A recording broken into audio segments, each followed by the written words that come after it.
મેંદરડાના ખેડૂતો દ્વારા eco sensitive ઝોનના વિરોધમાં મામલતદારને આવેદનપત્ર પાઠવવામાં આવ્યું.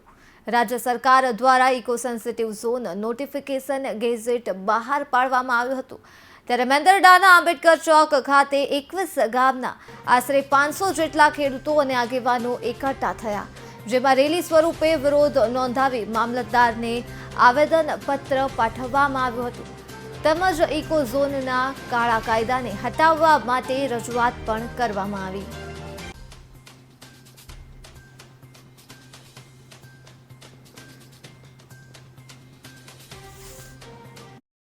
આજે ભારત સરકારે જે 196 ગામમાં ઇકો ઝોન લગાડ્યો છે, એ 196 ગામમાંથી મેંદરડા તાલુકાના 21 ગામો આવે છે.